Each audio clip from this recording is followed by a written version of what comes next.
This is Valley News Live at 5.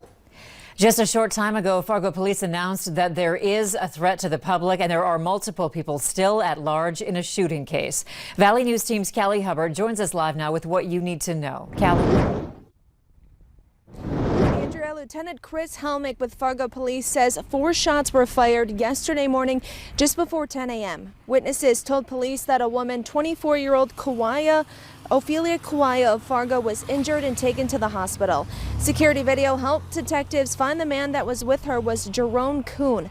Kuhn leaving the hospital before officers getting on scene. The vehicle suspected of taking Kawaya to the hospital was found in the 2500 block of Villa Drive South by an officer.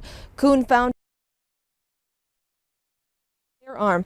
Kuhn was arrested for aggravated reckless endangerment, felon possession of firearm, and felony tampering with evidence. Now, in January of 2019, Kuhn was wanted out of New Jersey, where he was accused of assaulting and robbing a significant other. He was also involved in a large drug investigation. That story's up on our website at valleynewslive.com. Now, detectives also found a 4 or 5-year-old boy that was left alone for an unknown amount of time, along with narcotics at one of the places. Police say the boy and Kawaya are going to be okay and aren't releasing any more information right now. But coming up tonight on Valley News Live at 6, we're going to have more from residents and what the apartment is doing after the shooting. Reporting live in South Fargo, Callie Hubbard, Valley News Live. All right, thanks, Callie. The Bemidji Police Department also needs your help finding a stolen vehicle. The 2012 gray silver Chevy Malibu was reported stolen at Ridgeway Avenue Northwest on Sunday. The plate number is BNH 870. If you've seen this vehicle, please contact the Bemidji Police Department at the number right there on your screen. The cold weather is still hanging around. In fact, we've got a couple dangerously cold days ahead of us. Let's get the latest now from Hutch. Hey, Hutch. Hello, Andrea. Happy Monday, everyone. It's a cold one out there, and our radar is showing some activity down out in the James River Valley right now. A few flakes there, the rest of us quiet but mighty chilly. Look along the international border as we are experiencing temperatures sub-zero there. 5 below Baudette, 6 below Langdon, and Grand Forks holding on to just barely above zero. Teens in the Southern Valley right now, and enough of a wind to cause wind chills to feel like 15 to 30 below in the Northern Valley. Now is the time for that survival kit in the trunk of your car. We do have a wind chill advisory. Fargo out to Valley City, Detroit Lakes, and points north. As we go through the overnight and into your morning, we'll see at times wind chills as low as 35 to 40 degrees below zero.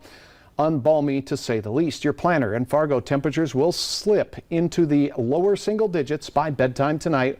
We'll see a fair amount of clouds that'll keep us from getting as cold as our northern neighbors as fast. Sub-zero temperatures by bedtime tonight there, with wind chills approaching 30 below. I'll have details on how long the cold air sticks around, how low we go, and we're eyeballing a chance of snow in our extended forecast. We've declared a first alert weather day for Saturday. More on that in a moment. All right, thanks, Hutch.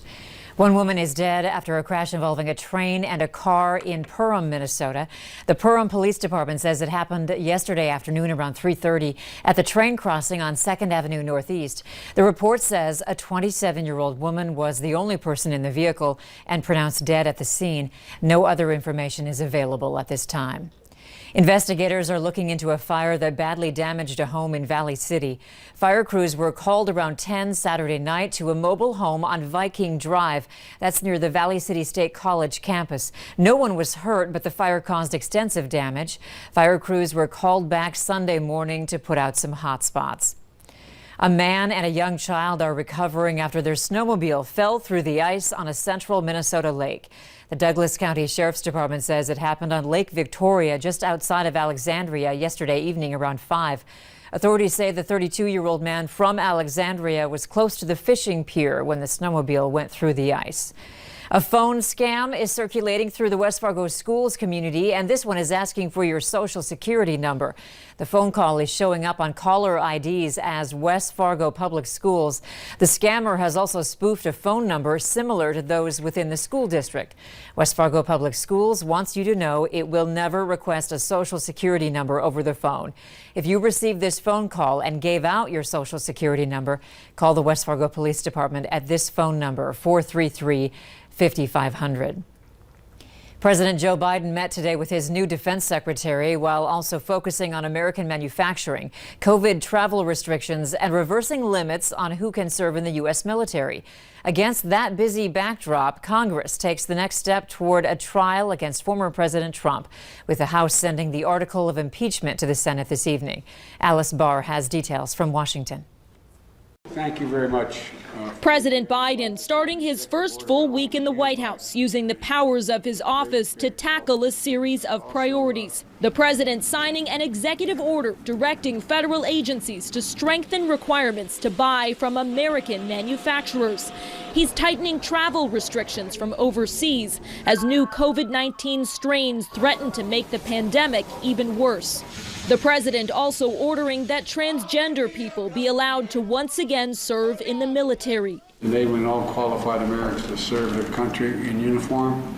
It comes as the country's first black Secretary of Defense, retired four-star Army General Lloyd Austin, was sworn in. President Biden hoping to push his agenda forward quickly as a divided Congress moves one step closer to a Senate impeachment trial. This evening, the House delivering the article of impeachment accusing former President Trump of inciting an insurrection at the U.S. Capitol. It would take 17 GOP senators to convict. Already several Republicans voicing objections to holding a trial after the president has left office, while House impeachment managers insist the ex-president must be held accountable. In order to deter future presidents from the same kind of power grab that literally left 5 people dead.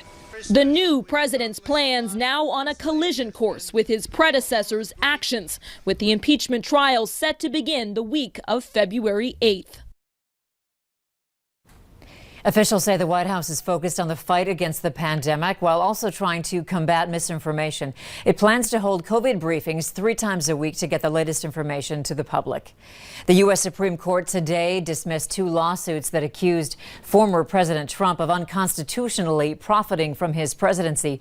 The lawsuits centered around Trump's hotels in Washington, D.C. and New York, and whether the former president could profit from state and foreign officials who stayed there while he was in office.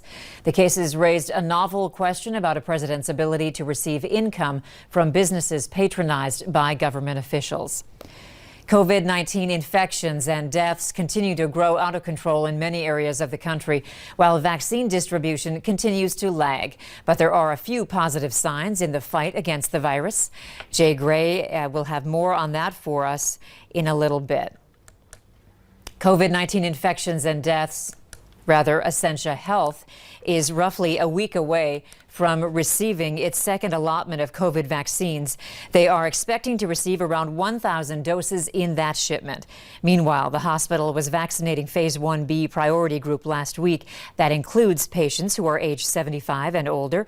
Vaccines were also given out to any remaining healthcare workers in Phase 1A. Over a 3-day period, Essentia gave out over 1,300 doses. North Dakota Governor Doug Burgum announced a short time ago that the State Department of Human Services will temporarily administer the federally funded refugee resettlement program in the state. The move comes after Lutheran Social Services closed its doors and will no longer manage the program. Governor Burgum says North Dakota has decades of success at integrating refugees who are fully vetted by the U.S. State Department and have become productive members of our state's workforce. Take a look at this. A Texas carjacking suspect leaves a 5-month-old boy on the side of a Houston road and takes off, and it's all caught on camera. Surveillance video shows a vehicle that suddenly stops. Someone gets out and runs around to the other side. As the camera swings around, the driver appears to leave something on the side of the road and then take off. About 20 minutes later, an Amazon driver spotted the baby in a car seat and told a neighbor. Dante Garcia lives across the street. Imagine somebody would do that, and I could also not imagine that nothing happened to the baby because this is a real busy street in the mornings. Houston police say the incident happened after the boy's mother ran back into her apartment to check on something. Neighbors hope sharing the video will help locate a suspect. Wild video out of Utah. 2 vehicles slam into each other and then slide down a snowy canyon. The terrifying accident happened yesterday in Big Cottonwood Canyon near Salt Lake City along State Road 190. The video shows the car and pickup slamming into each other and then quickly sliding down a canyon into a creek. Officials say 4 people were injured, 3 with minor injuries. 1 person was taken to a hospital with serious injuries. The highway was closed for 2 hours following that accident. Still to come, one candy company is banking on you wanting to keep the holiday celebrations going. Peak temperatures on this Monday below 0 near the international border. Holding on to some teens down to the south, but not for long. Arctic air is on the way. I'll have details on that coming up right after this.